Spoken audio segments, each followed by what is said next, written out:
Lieutenant General Shavendra Silva. Thank you very much for agreeing to speak with us today.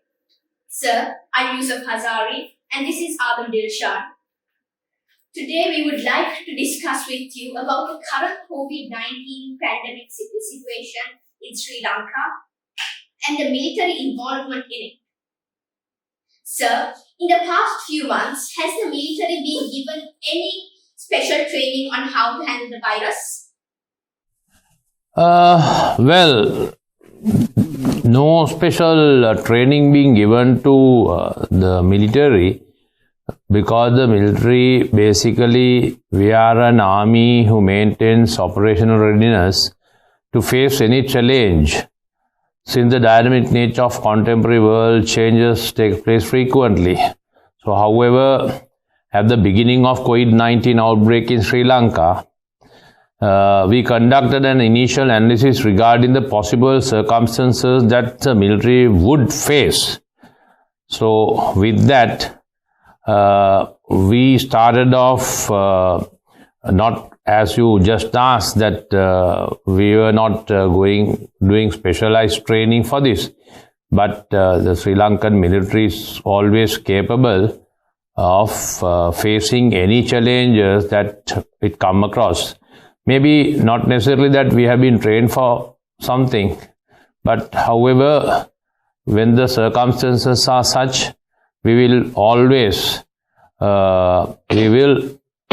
get organized to face any challenges that are coming on our way. So when this task came in, we had to get organized ourselves accordingly, and we started entrusted tasks to perform by us. Alright, sir. Would you care to explain how contact tracing is done in Sri Lanka, and what are the challenges you have faced while doing it? Contact tracing was done by various organizations, not only one particular organization. If I be very specific, the Sri Lanka Army, then Sri Lankan Army Intelligence, the State Services, SIS, then also the PHIs and MOHs, the police, all of them got involved in this contact tracing. So, contact tracing was one of the most important mechanism that we had. Luckily, we started off with the leadership of His Excellency the President, the guidelines that given by him, because that was the key thing, that was the key success of our first wave. Because when a person gets COVID-19, then thereafter it is important that we should know who are the other people who are being contacted with this particular patient. So, thereby the contact tracing was very important and very vital. So, therefore, I would say that for this purpose, we employed those who I just mentioned, and especially the intelligence services were employed in regard to find out who have been contacted with this patient, and that is how it started off. And also the medical staff, they discharges their routine duty, and we felt that a different group is required to track the contacts of the patients. Anyway, we are a organization, especially Sri Lanka Army. We are a self-sufficient organization. We accept any challenge. We are equipped in all sectors and deployed in all areas of the country. We are not only specific to one particular area in the country. Thereby, as you know, intelligence network that we have is so sophisticated, and they have proven their capability during the war and also during the peacetime. So, all what we did was we employed intelligence along with the military and also with the health sector to find out who are the people who have been contacted, and that is how we did this COVID-19 to prevent further spreading or to contain. The contact tracing was done by us like the way that I just mentioned. Thank you, sir. So you once said that when there is no challenges, there is no army life. What do you think that we, the future generation, should learn from how the army successfully rose to this challenge? The first thing is, if you do not expect a challenge, you are not ready to face it. That is number one. If you expect a challenge, you analyze the future and start planning for that. If you start planning, then you estimate your capabilities and weaknesses. There you try to minimize your weaknesses within your capacity or seek extra assistance from other sources. Meanwhile, you calculate the risk and other possible scenarios which could occur.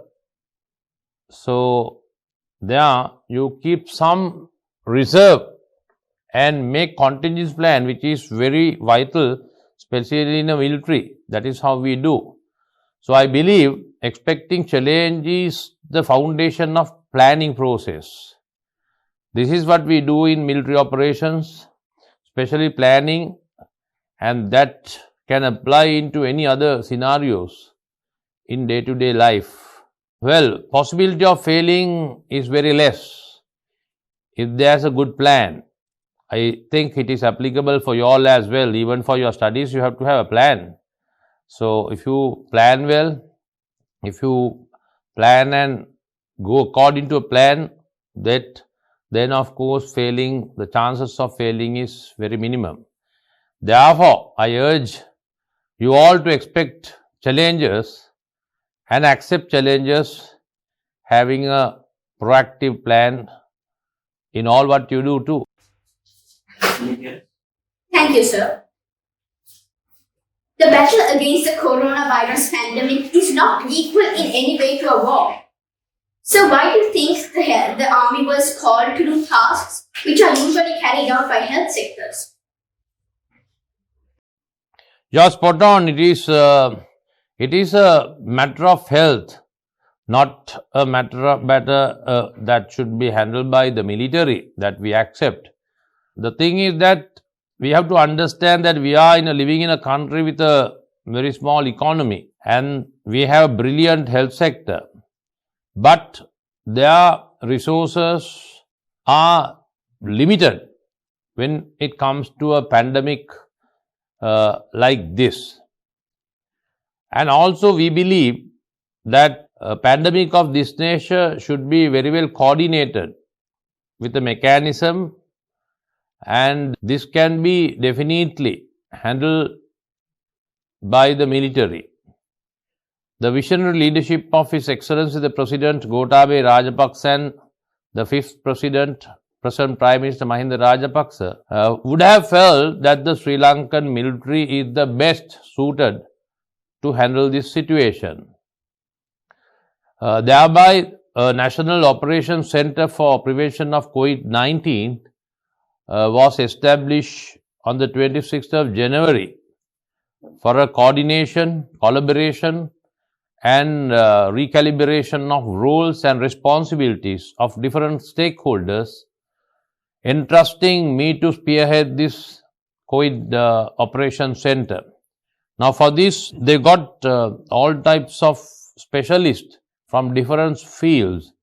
The President handpicked and found different characters for this Operation Center with the task force. Having done that, President also would have felt that we have the resources, the manpower, more than anything, the capability, and especially we are a group of committed people, a disciplined, committed group of set of people living in, existing in the Sri Lankan military. So thereby, President would have felt that this is the best group to handle a pandemic of this nation. So anyway, and also we find that decision making, quick, timely taking decisions is very important when handling a pandemic of this nature. However, all the stakeholders kept the complete trust on the military and they coordinated well for this national endeavor without any confusion. You yourself will know, people of this country will know, if not for military, whether the health sector alone would have handled this situation. I think we have kept the trust of His Excellency the President, and Sri Lankan military have done well so far, and we will do until we eradicate COVID-19 from Sri Lanka. Sir, how do you track people who are evading quarantine? And what is the penalty for people who are evading it?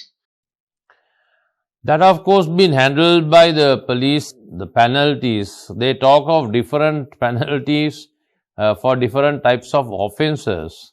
So I just can't tell exactly what this is. They say at times they'll be jailed for 6 months to even up to 5 years depending on the offence that they do. But we should not go by what type of penalties one will get if they're not adhered to instructions, health guidelines given. I think any citizen should know that they have, being a citizen of this nation, great nation, they have a responsibility towards the nation. By being at least born to this nation, every citizen has got a responsibility. Here I believe that everyone's aim should be towards that you will not get COVID. I should not get COVID. That should be the aim of every citizen of this country. Just because somebody is supervising, observing, one should not try to do well. No. Even for children like you all, what you should know is when you are not supervised, when you are not being observed, only you should do. And if you do like that, you should be a person that work without supervision. In the military, we use that word. A person who can do their duty without, when not supervised, are the best. So I believe that this is how it is for the question. Thank you, sir. So, what is your stance on the stigma created by COVID-19, and what is your advice to students to overcome it? Of course, the students to overcome it, I think I'm sure that I wonder the students are excited over this. I doubt whether the people are also not excited, I feel at times. COVID-19 affected very badly all sectors in the society, all individuals, families, and everyone for that matter. Not only in Sri Lanka, globally, it's all over the same. It specifically affected students in a way that the world community had to search for new dimensions in provision of education. You all know that the schools were closed time to time. We had to think of having half of the class or 1/3 of the class at a time. Already you all have missed quite a number of days of your calendar. The students had to go online type of learning. Some nowadays children are quite used to these tuition classes or very many other things that children should do, like extracurricular activities, social activities, like even what you are doing right now.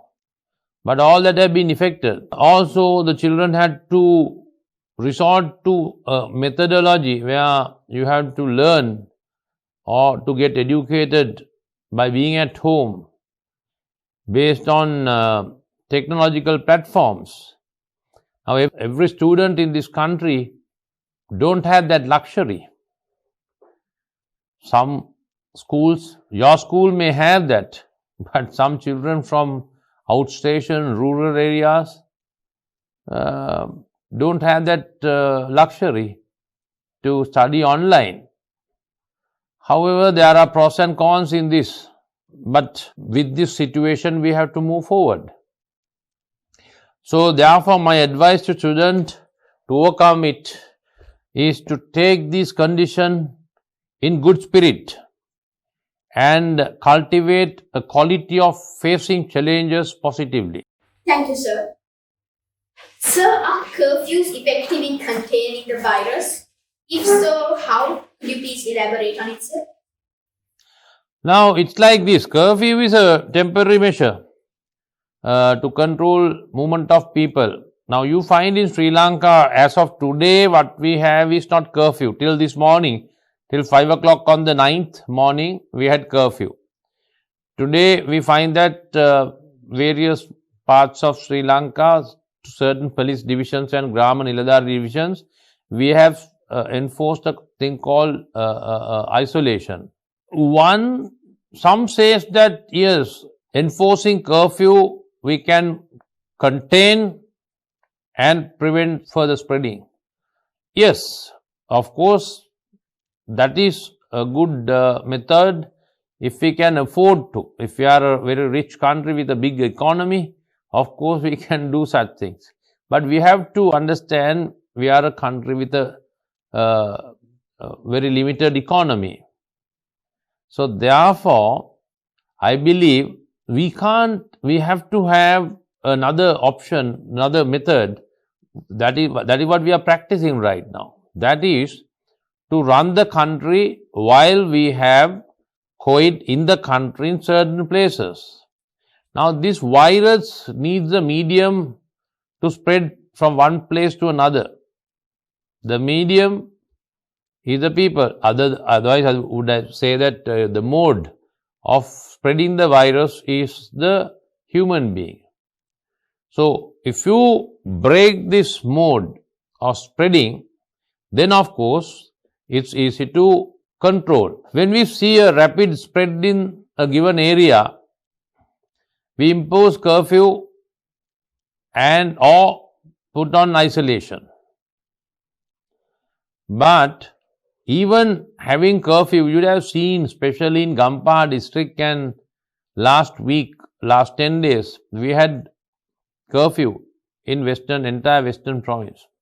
But still, we had the highest number of patients, COVID positive cases were coming from western province. Just because we have enforced curfew, it does not mean that everything will go well. No. We have to be disciplined. The people who are living in these areas will also have to be disciplined. They have to keep the social distancing. They have to wear a face mask. They have to wash their hands according to the specialist advisors. They say minimum 20 to 30 seconds that they have to wash hands. So, unless otherwise you do that, even if you enforce curfew, this is not going to work. But curfew is a good method for certain places, for certain countries. But in Sri Lanka, curfew alone will not bring the prevent of COVID spread in Sri Lanka. And also, we can't isolatedly think about this because we are a country with small economy, I just mentioned. So we have to think, also think, parents of yours in a school like your school maybe can afford to have even curfew and run, but there are parents who go for daily wages, so they will not be able to survive. They have to get their earnings daily. So we have to think of them as well. We can't separately think. We can't live in compartments.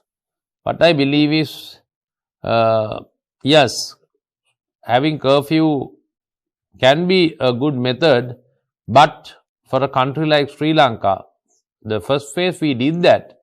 But if it is going for a longer period, then curfew alone will not do, but the people's behavior will be the the most important, the key factor of preventing the spread of COVID-19. Alright. Thank you, sir. Sir, do you anticipate any more lockdowns in the future? I'm a human being, and I don't think anyone in this country or anyone in this world can predict at this moment where we are living to say that there won't be any lockdowns or there will be any lockdowns. No. Because this virus is unlike the first wave. The doctors, the specialists say this is a very fast moving and its viral load is little heavy. So, this is where we stand as of today. The best example is during the first wave, within about 50 days, we managed to eradicate or prevent a social spread. But we had only about 318 patients at that time. But within a month, this time, we have got nearly 10,000. So, we had 10,000, nearly 10,000 or little more now.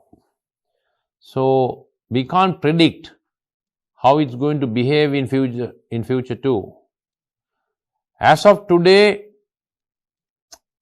I being the head of the center, Operation Center for Prevention of COVID-19, by knowing His Excellency the President's views in regard to COVID-19, and especially because we're very concerned about the people who have going through a lot of difficulty due to these lockdowns. As of today, I could say that we have no intention of going for a lockdown anymore. But who knows? If the people of this country are not going to behave according to the guidelines, then of course the chances are having more patients, then of course we might have to go for a lockdown in the future. Okay, sir. Thank you, sir. Sir, what do you believe that caused the recent spike in the COVID cases?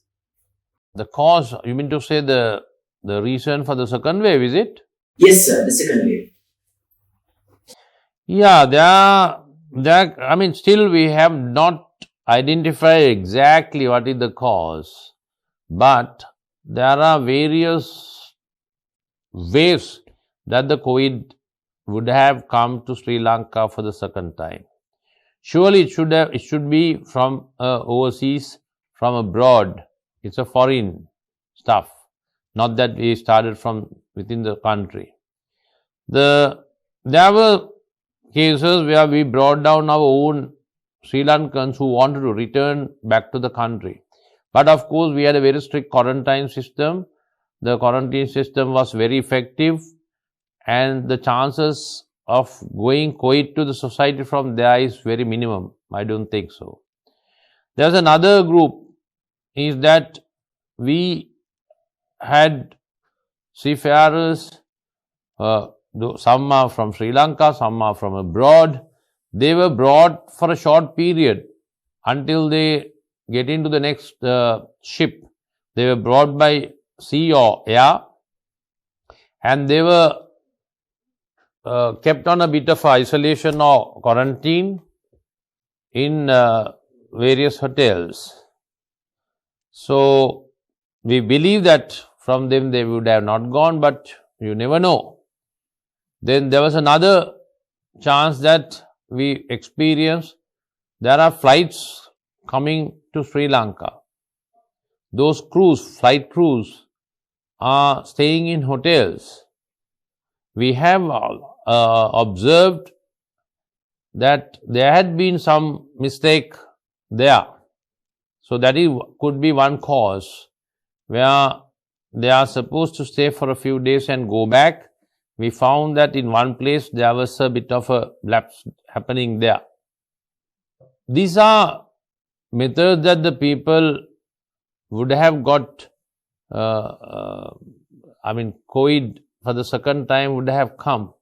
So anything can happen. Also, although we rule out, we felt that certain smuggling happened from the waters to the shore. Some items were brought, so things like that happened. So those are certain possibilities. So we can't rule out exactly this is not, but surely not from the people who were brought from abroad to Sri Lanka. So these are a few options that would have come, but we will definitely tell in time to come. Thank you, sir. So, how many quarantine centers in Sri Lanka are handled by the army? Well, we went up to 96 quarantine centers, not only by the army, 80% by the army, 10% by the Navy and the Air Force. But as of today, the strategy in Sri Lanka is that we will not take people to quarantine to centers, whereas we will quarantine people in their own residences. So, to be very specific for your question, yes, we went up to 96 centers and we have quarantined more than 63,000 people as of today. And as of today, the quarantine centers been converted into intermediate treatment hospitals, and also some are for treatment hospitals as well. So, the great military in Sri Lanka, armed forces in Sri Lanka have come forward to look after the people of this country, to protect the people of this country from COVID-19.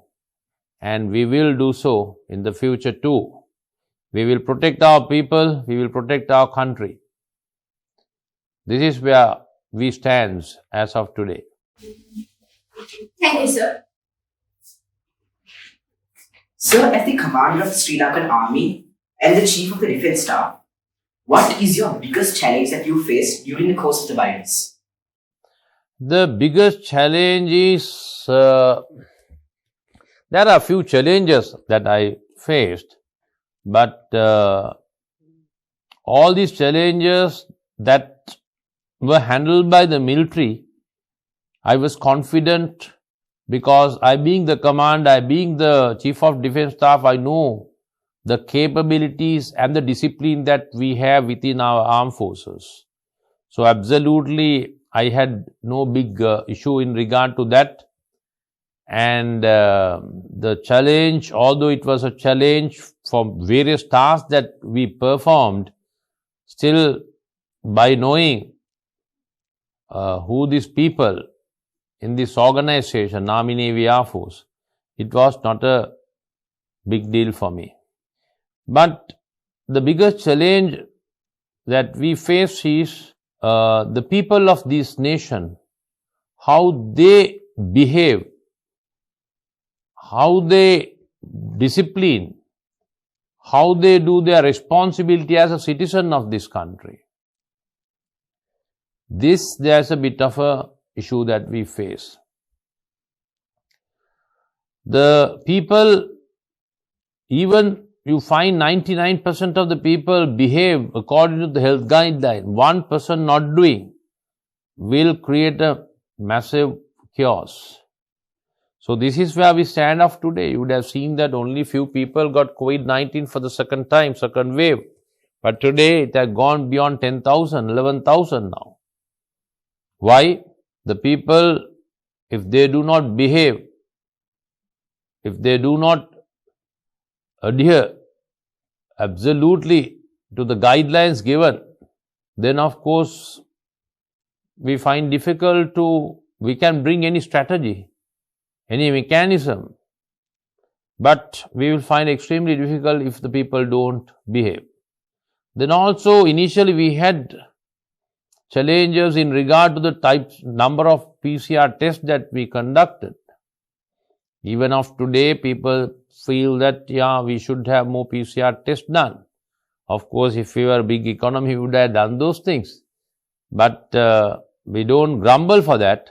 But there were challenges in regard to the test conditions, the test that we could do for a day. Then also, we had challenges to put mechanism to feed the people when the entire country was locked down. That was not a easy thing. We had to form task force to ensure that the people get medicine and food to their residences also.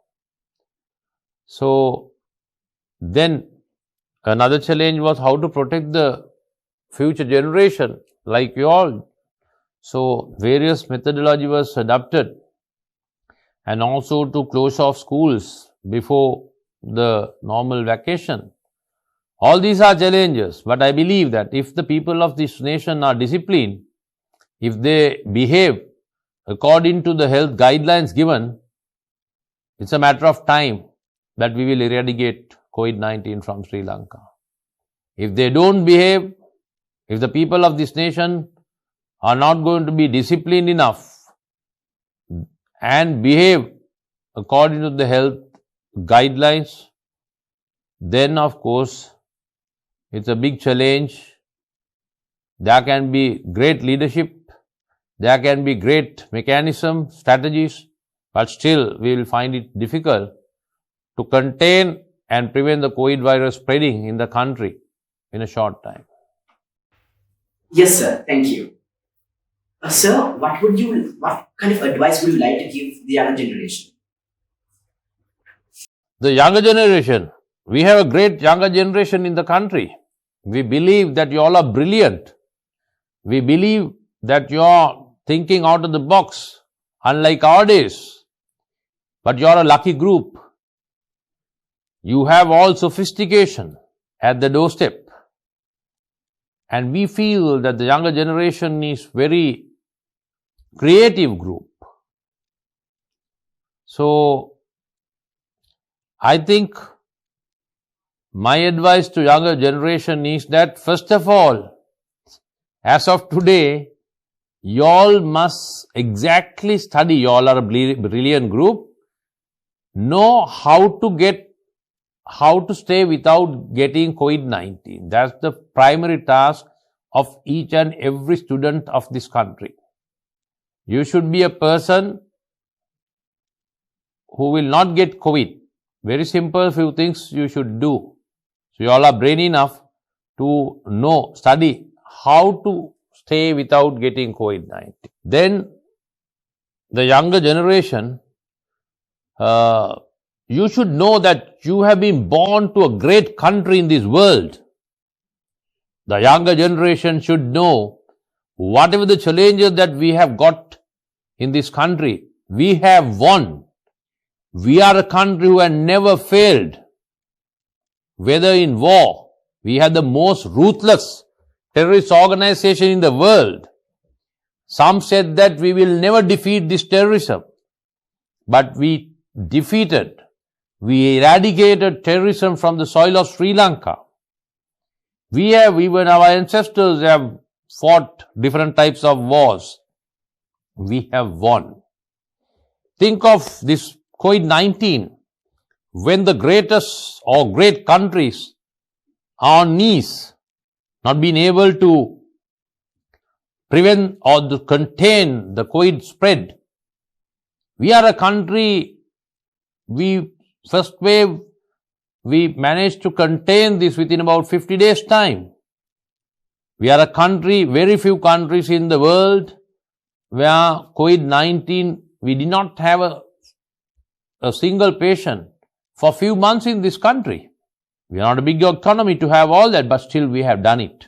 So, all my advice to children are, you have a country, peaceful country, Some generations in this country had to study, go to school, without knowing whether you will return home also, whether your parents will return home. But you, this generation, is guaranteed of security. All what you should do is to concentrate on your studies and also other extracurricular activities, and to be a great citizen where you and your parents and all of us can be proud of. Nothing impossible. If you determine, if you have an aim, then it's always possible to achieve any aim. I don't think there is anything that you can't do. No, yes, you can do. Think that nothing impossible. You have been born to great parents. You have been born to a great nation. Irrespective of what religion, caste we have been born, no. You are a Sri Lankan. Irrespective of all that, you are a citizen, great Sri Lankan. So be a great Sri Lankan in the future. Think that you will study well, and think that you will be a good human where your parents giving a birth to you should never regret, but they should be happy that this is my son or this is my daughter. I am sure the present generation is great. They are now, with this COVID, you are coming up with a lot of challenges. So we believe and we wish that the future generation of Sri Lanka, like you all, will do very well and bring Sri Lanka in the world map to a great spot where we all of us can be proud of. Yes, sir, we will definitely do that.